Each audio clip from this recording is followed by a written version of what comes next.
ባይ ዘ ዌይ አብዛኞቻችን የግራ የአንጎላችን ክፍል ነው ዶሚናንት ተብሎ የሚታሰበው። ይሄ ማለት ምንድነው?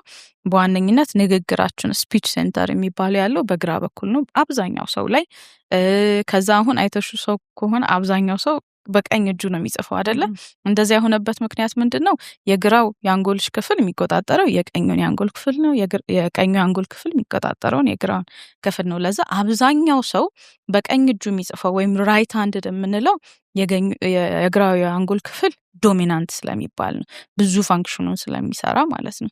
ስለዚህ ግራና ቀኝ ተብሎ ይከፈላል። እነዚህ ግን እርስ በርስ በደንብ የሚነጋገሩበት ሌላ ሲስተም አለ። ኮርፐስ ካሎሰም ይባላል። ስለዚህ እንደዚህ ነው ግራ ቀኝ።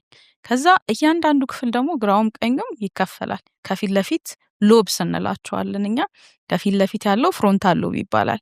ይሄ እንግዲህ በዋነኝነት ሁሉን ነገር የሚቆጣጠር የምናስበውን ኤክስኪዩቲቭ ፋንክሽናችን፣ ሶሻል ቢሄቪየራችን፣ ፕላን የምናደርገው ሁሉ ነገራችን የሚቆጣጠረው።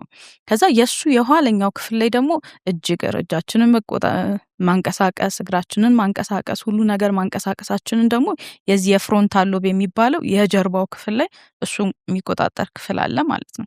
ልክ ከሱ በኋላ ደግሞ ፓሬታል ሎብ የሚባል ነገር አለ። እሱ ደግሞ በዋነኝነት የሚቆጣጠረው ምንድነው? መቆጣጠር ሳይሆን ዓለምን ፐርሲቭ የምናደርገው ሜጀርሊ በዛ ነው። አሁን ለምሳሌ መነካት፣ ለምሳሌ እጅሽ ላይ 3 ቁጥር ምናምን ብዬ ብጽፍ ባታዩ ራሱ 3 ቁጥር እንደሆነ ታውቂያለሽ። ማንኛውም እነዚህ ሴንሰሪ የሚባሉትን ኢንፑቶች የሚወስደው ፓሬታል የሚባለው ሎብ ነው ማለት ነው። ሰላም እንዴት ናችሁ?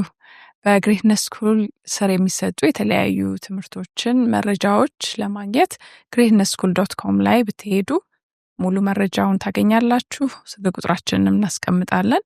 ተጨማሪ መረጃ ስትፈልጉ ደውሉልን።